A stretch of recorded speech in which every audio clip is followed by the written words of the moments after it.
Baik, materi hari ini adalah tentang sistem sel saraf. Kalau sebelumnya kita belajar kembali terkait sistem saraf, kalau hari ini kita belajar bersama dan mengingat kembali terkait sistem sel saraf. Hmm, Sistem sel saraf dia memungkinkan kita untuk merasakan sakit atau merespon merasakan panas, merasakan dingin, dan lain sebagainya. Jadi untuk sistem syaraf di sini dia fungsinya sebagai komunikasi elektris dari antar panca indera dengan sistem saraf. Nah, ini adalah bagian dari sel saraf. Jadi untuk sel saraf itu istilah lainnya adalah neuron. Neuron itu dia terdiri dari satu sel. Kalau saraf itu dia terdiri dari sejumlah neuron. Jadi, bagian terkecil dalam saraf itu adalah neuron. Jadi, saraf itu atau sistem saraf itu terbentuk dari beberapa jumlah neuron. Bentuknya seperti ini. Kalau dilihat seperti ini, bentuknya mirip-mirip dengan akar nih, Bapak Ibu. Nah, di sini sel saraf merupakan satuan kerja utama dari sistem syaraf yang berfungsi untuk mengantarkan impuls listrik yang terbentuk akibat adanya suatu stimulus. Dalam hal ini adalah rangsangan. Jutaan sel syaraf membentuk suatu sistem yang dinamakan dengan sistem syaraf. Setiap neuron ini susunan dari sel syaraf. Di setiap neuron terdiri dari satu badan sel yang di dalamnya terdapat sitoplasma dan inti sel. Nih, jadi badan sel ini adalah di sini. Jadi suatu badan sel ini terdiri dari inti sel dan sitoplasma. Sitoplasma adalah cairan yang mengelilingi inti sel yang letaknya di dalam membran sel. Dan dari badan sel saraf itu nanti keluar dua macam serabut saraf. Ada dendrit dan ada akson. Kalau dendrit itu yang dia pendek-pendek. Sedangkan akson dia itu yang panjang. Seperti ini. Jadi satu neuron itu bentukannya seperti ini. Sedangkan saraf itu terdiri dari banyak neuron. Terus nanti sistem saraf seperti yang sudah kita pelajari itu terdiri dari banyak kumpulan dari sistem-sistem syaraf gitu. Jadi lebih yang kemarin tuh kan lebih besar lagi ini bagian kecilnya. Dendrit ini dia fungsinya untuk menerima dan mengirimkan impuls atau rangsangan ke badan sel saraf. Sedangkan akson dia fungsinya untuk mengirimkan impuls atau rangsangan dari badan sel ke sel syaraf yang lain atau ke jaringan yang lain. Kalau sinaps itu letaknya di sini, dia merupakan celah antara ujung saraf di mana neurotransmitter atau senyawa kimia yang menghantarkan rangsangan itu dilepaskan untuk mengantarkan impuls ke saraf selanjutnya atau organ yang dituju. Jadi, neuron satu dengan neuron yang lain itu dia saling bergabung, Bapak Ibu. Cuma dia tuh nggak nempel, tapi ada apa ya, ada celah kecil di situ. Nah, celah kecil itu dia nanti fungsinya untuk meloncatkan neurotransmitter. Jadi neurotransmitter itu nanti akan meloncat dari satu sinaps ke sinaps yang lain. Jadi memang dia kerjanya seperti listrik ya, mirip dengan listrik. Bagaimana neuron bekerja? Di sini melibatkan proses elektrokimia, listrik di dalam neuron dan kimia di luar neuron atau di dalam sinaps dalam bentuk neurotransmitter. Aksi neuron disebut dengan potensi aksi atau action potensial. Jadi memang ada proses elektrokimia dalam sistem neuron ini, saraf. Ada banyak protein dan bahan kimia dalam tubuh untuk melakukan pekerjaan neuron. Jadi seperti yang saya sampaikan tadi, jadi di sini bagian yang pendek ini tadi namanya adalah dendrit. Jadi dendrit ini akan menerima rangsang dari sistem indera kita, kemudian dia akan diolah oleh inti sel yang berada pada badan sel saraf ini. Kemudian nanti dari badan sel saraf dia akan merespon sehingga dia akan menyalurkan respon atau menyalurkan neurotransmitter ke bagian akson. Setelah dari bagian akson, dia nanti nyampe ke sinaps, lalu dia akan menyalurkan ke tempat-tempat yang di mana dia akan merespon gitu. Jadi dari dendrit badan sel kemudian ke akson. Jadi jalannya seperti itu, bukan sebaliknya. Dendrit badan sel akson. Nah, ini adalah anatomi ya, anatomi dari neuron seperti yang tadi hanya saja ini skematis. Jadi ini bagian ini dendrit, yang panjang ini akson. Lalu di sini ada muscle tissue, kalau di sini ada jaringan otot. Nah, dari sini ke sini itu dihubungkan yang namanya sinaps. Sinaps ini menyalurkan neurotransmitter. Jadi neurotransmitter dia itu akan tersimpan dalam bentukan bulat-bulat seperti ini, kemudian dia akan dikeluarkan melalui proses exo ya, exo. Nanti dia akan mengeluarkan ini sebagai respon dari sel saraf. Hmm. Nah, untuk bagian ini, itu akson itu ada selubung-selubungnya, Bapak Ibu. Kalau ada yang masih ingat, jadi selubungnya ini namanya adalah selubung mielin. Untuk bagian yang tidak terselubungi oleh selubung mielin, ini namanya adalah nodus Ranvier. Nodus Ranvier. Jadi dari apa namanya dari badan sel itu nanti dia itu jalannya loncat-loncat ini sebenarnya. Dari nodus Ranvier satu ke nodus Ranvier yang lain. Jadi mencolot, mencelit gitu. Jadi dia nggak seret gitu, nggak. Tapi dia tuh lompatan-lompatan gitu. Nih, perjalanan impuls di neuron. Seperti ini. Gambaran skematisnya. Dari badan sel, dari dendrit, badan sel, kemudian ke akson. Bagaimana neuron terhubung? Nah, ini dihubungkan dengan bagian yang namanya sinaps atau sinapsis. Bagian sinaps itu seperti ini. Nih, ada celah di bagian sini. Jadi tidak tidak seperti sambungan yang benar-benar melekat itu tidak. Tapi dia itu nah seperti ini kalau pada gambaran di mikroskop elektron. Jadi gambarannya tuh seperti ini Bapak Ibu. Jadi tidak ada terikat kalau kayak tulang itu kan memang terikat ya, terikat disambungkan sama apa namanya sendi sama ligamen dan lain-lain. Kalau sistem saraf tuh enggak, dia memang ada celah di antara satu sel dengan sel yang lain. Hmm. Karena antar neuron tidak berkontak langsung, sinyal kimiawi atau neurotransmitters akan berjalan melalui sinaps antara dua neuron. Jadi prosesnya seperti ini. Jadi neurotransmitter itu nanti dia akan dikeluarkan. Nah, dalam proses eksositosis ya. Eksositosis. Jadi neurotransmitter itu nanti dibawa dalam bulatan, kemudian nanti akan dikeluarkan seperti ini. Pesan akan ditransfer ketika reseptor menerima neurotransmitter. Sinapsnya di sini. Jadi ada gap antara satu neuron dengan neuron yang lain. Kemudian kita ingat kembali ada tiga tipe sel saraf. Jadi di sini ada neurosensorik, ada neuron relay, dan ada neuron motorik. Untuk bentukannya masing-masing berbeda. Jadi kalau neuron sensorik dia itu fungsinya adalah untuk membawa informasi sampai ke otak. Kalau neuron relay itu disebut juga neuron penghantar, dia fungsinya untuk memproses informasi atau sebagai pintu gerbang.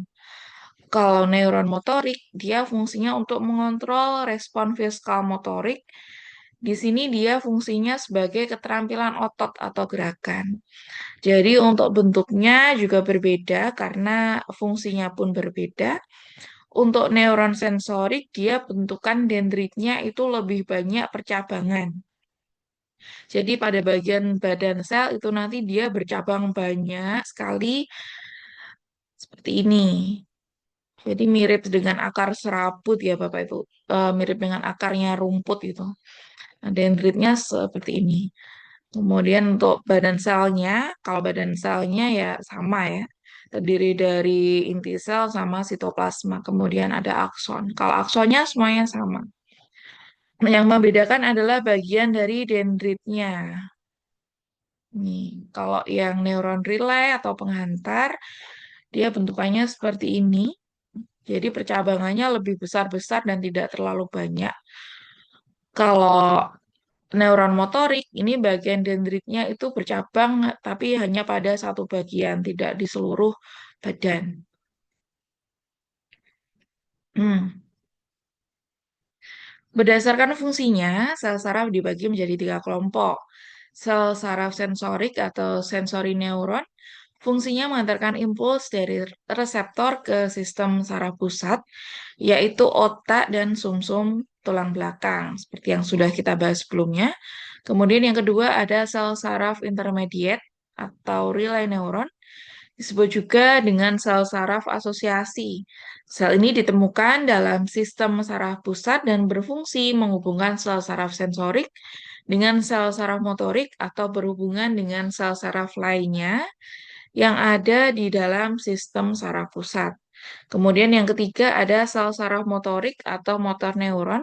Fungsinya untuk mengirimkan impuls dari sistem saraf pusat ke otot atau kelenjar yang hasilnya berupa tanggapan tubuh terhadap rangsangan. Ini tiga tipe sel saraf ya, sama seperti yang tadi. Nah, ini jalannya. Jadi tiga tipe sel saraf itu saling berhubungan, jadi tidak berdiri sendiri. Jadi rangsangan akan diterima pertama oleh sensori neuron atau sel saraf neuron. Kemudian dia akan disalurkan ke neuron relay, kemudian ke motor neuron. Jadi jalannya seperti ini tadi. Sensori neuron, kemudian dia loncat dari sinapsnya sensori neuron, kemudian di interneuron atau relay, kemudian dia lompat di sinaps, lalu ke sinapsnya neuron motor. Kemudian barulah nanti ada kontraksi dari otot, gitu.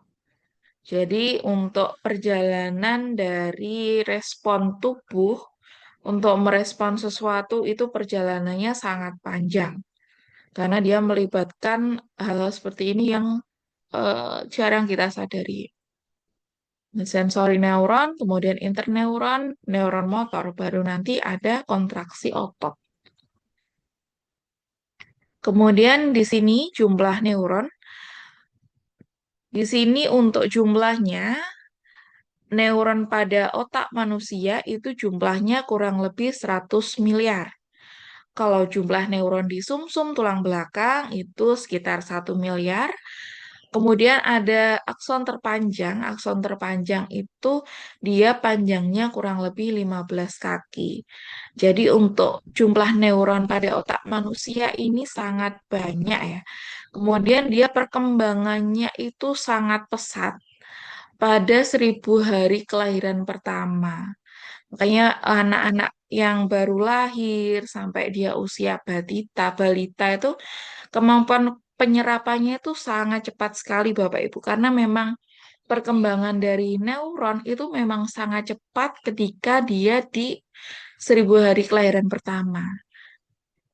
Begitu. Jadi memang jumlahnya memang sangat banyak dan itu juga dipengaruhi oleh stimulus dari lingkungan, kemudian dari asupan makanan, dan lain-lain. Jumlah sinaps dalam satu neuron itu ada banyak, ada 1.000 sampai dengan 10.000. Jadi jumlahnya itu banyak sekali dan di sini ada gambaran dari mikroskop elektron. Untuk gambaran dari sinaps itu dalam satu neuron itu sangat banyak. Karena kan percabangan dari akson itu kan banyak sekali ya Bapak Ibu. Jadi memang sangat banyak untuk mengantarkan suatu rangsangan itu dia melibatkan banyak sekali sinaps. Kemudian komunikasi neuron. Sistem syaraf itu akan bekerja sama dengan otot untuk gerakan. Impuls atau rangsangan itu dimulai ketika satu neuron dirangsang oleh neuron yang lain atau organ-organ indera. Impuls yang menelusuri akson neuron sensorik ke sel otak disebut dengan interneuron atau neuron relay. Otak kemudian akan mengirimkan impuls melalui neuron motorik ke otot atau organ yang diperlukan untuk berkontraksi. Di samping neuron, sistem saraf juga dilengkapi dengan sel glial, atau yaitu sel yang berfungsi untuk mendukung sel saraf. Di sini ada macam-macam dari sel glial. Yang pertama ada sel satelit, lalu ada sel Schwann, ada sel oligodendrosit, ada sel astrosit, ada sel mikroglia, ada sel ependim. Jadi ini adalah macam-macam sel glial yang dia fungsinya untuk mendukung fungsi dari sel saraf. Nah, untuk macam-macam sel glial ini dia letaknya berbeda-beda, Bapak Ibu. Jadi sel satelit itu di organ A misalnya, sel Schwann itu di sel saraf, terus mikroglia itu ada di otot dan lain sebagainya. Nah, ini adalah skema dari sel-sel glial. Sel-sel glial itu bisa ditemukan pada peripheral nervous system atau pada sel saraf tepi dan juga central nervous system atau pada sel saraf pusat. Nah, untuk pada sel saraf tepi itu ada dua macam. Ada sel-sel satelit yang dia fungsinya untuk mensupport badan sel. Kemudian ada sel Schwann yang dia nanti fungsinya untuk mengeluarkan sekret dan dia berfungsi untuk faktor neurotropik. Jadi dia berada pada sistem syaraf. Kemudian kalau pada sel saraf pusat, dia itu ada yang namanya oligodendrosit, yang nantinya oligodendrosit sama sel Schwann itu nanti dia akan membentuk selabung mielin yang saya ceritakan di sebelumnya bahwa selabung mielin itu nanti akan menyelubungi selaput apa namanya akson. Kemudian selain oligodendrosit itu ada yang namanya astrocyte. Astrocyte itu nanti dia akan membentuk support atau membentuk dukungan untuk fungsi dari kerja sel saraf pusat. Kemudian dia juga membantu untuk ini apa namanya peredaran darah yang ada pada otak. Kemudian astrocyte juga mengeluarkan sekret yang berfungsi sebagai faktor neurotropik juga. Kemudian dia juga berperan untuk kinerja dari neurotransmitter khususnya yang K+. Kemudian selain astrosit ada yang namanya mikroglia. Mikroglia ini sebenarnya adalah modifikasi dari sel imun dan dia berfungsi sebagai scavenger. Kemudian yang terakhir ada sel epidermal. Dia membentuk barrier, membentuk apa namanya? Penghalang ya di antara kompartemen-kompartemen dari sistem saraf. Nah, ini adalah sel glial, hmm, sel glial dan lokasi-lokasinya. Di sini ada astrocyte, di sini ada mikroglia, ada kapiler, kemudian di sini ada selubung mielin. Ketika selubung mielin itu dipotong, di sini bisa ditemukan akson dan nodus Ranvier untuk bagian yang tidak diselabungi selabung mielin. Selanjutnya, untuk gerak refleks. Gerak refleks adalah suatu reaksi otomatis yang terjadi tanpa berpikir tentang hal tersebut. Refleks adalah respons spontan yang diproses di sumsum tulang belakang dan bukan otak. Refleks akan melindungi tubuh sebelum otak mengetahui apa yang sedang terjadi. Refleks terjadi cepat dalam waktu kurang dari 1 detik. Jadi ini gerakan refleks ya, gerakan tanpa berpikir. Kemudian ada faktor-faktor yang mengubah neuron dan koneksinya. Yang pertama karena kecelakaan, kemudian yang kedua karena narkoba, yang ketiga alkohol, dan bisa juga karena adanya penyakit. Nah, yang pertama ketika terjadi kecelakaan, sebentar.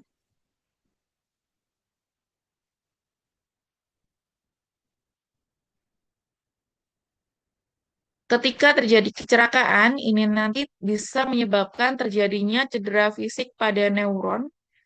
Kemudian dia akan mempengaruhi dari eh, sistem saraf apa namanya di bagian dendrit. Jadi itu nanti akan mempengaruhi dari penghantaran impuls atau rangsangan. Obat-obatan, narkoba, alkohol itu dia juga akan menghalangi kinerja sistem saraf karena itu nanti akan mengikat reseptor penting pada neuron. Pengikatan yang berulang akan menyebabkan neuron mati atau tidak berfungsi. Contohnya adalah ekstasi. Ekstasi ini nanti dia akan menyebabkan neuron mati ya karena pengikatan yang terjadi berulang-ulang kali. Nah, ini adalah eh, gambaran ya ketika otak normal nih, otak normal seperti ini. Jadi sel sarafnya itu banyak. Kemudian untuk orang yang mengkonsumsi kokain itu dia terjadi banyak sekali sel-sel saraf yang mati. Ditunjukkan dengan gambar warna kuning berpendarnya ini sedikit.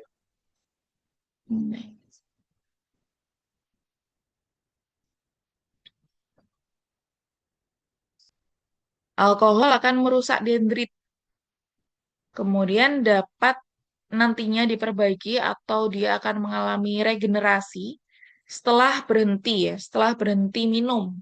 Kalau masih minum itu nanti rusak. Terus ketika dia melakukan regenerasi, dia belum selesai melakukan regenerasi sudah rusak lagi.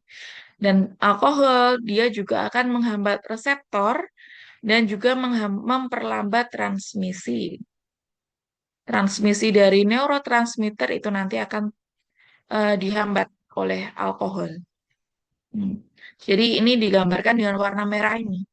Jadi neurotransmitter yang harusnya dihantarkan itu nanti terblok oleh alkohol.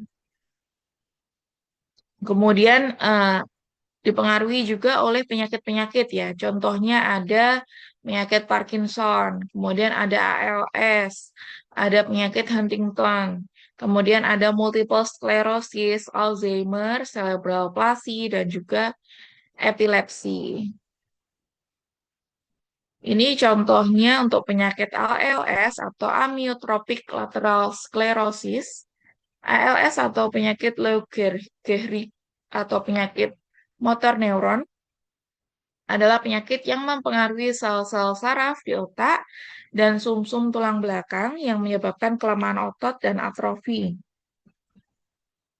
Penyakit ini menyebabkan kematian neuron motorik, yaitu otak akan kehilangan kemampuan untuk mengendalikan gerakan otot. Ketika otot dalam diafragma dan dinding dada itu nanti gagal, penderita akan kehilangan kemampuan untuk bernafas tanpa bantuan ventilasi. Tapi ini ada salah satu penderita ALS yang bertahan hingga 47 tahun setelah dia divonis ALS. Kalau kebanyakan itu hanya bisa bertahan 2 sampai 5 tahun. Untuk yang Stephen Hawking ini dia bisa bertahan 47 tahun setelah dia didiagnosis. Ini sangat ilmuwan yang sangat cerdas, jenius ya. Kemudian penyakit Parkinson. Ini merupakan penyakit degeneratif pada sistem syaraf atau penyakit neurodegeneratif yang bersifat progresif. Gejalanya biasanya ketidakteraturan pergerakan atau movement disorder, tremor pada saat istirahat, kesulitan pada saat memulai pergerakan, dan kekakuan otot. Sudah selesai untuk sistem sel syaraf. Dari sini adakah yang ingin ditanyakan? Bapak Ibu terkait materi hari ini, terkait sistem sel syaraf.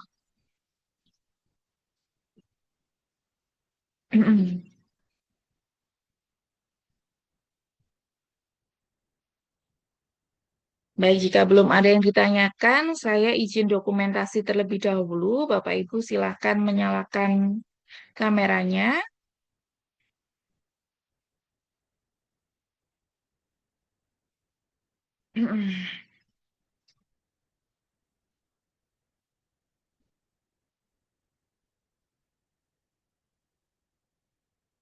Baik, eh, satu, dua, tiga. Slide kedua, satu, dua, tiga. Baik, terima kasih Bapak Ibu karena telah mengikuti perkuliahan hari ini. Semoga ilmunya bermanfaat. Saya mohon maaf jika banyak kekurangan atau salah kata. Saya akhiri untuk perkuliahan hari ini. Sampai ketemu di hari Kamis depan. Eh, Semoga semuanya dalam keadaan sehat. Ini musim hujan terus. Baik, sampai jumpa lagi. Wassalamualaikum warahmatullahi wabarakatuh. Selamat sore. Waalaikumsalam. Terima kasih ya, Bu. Waalaikumsalam. Terima kasih, Bu. Terima kasih, Bu. Terima kasih, Bu.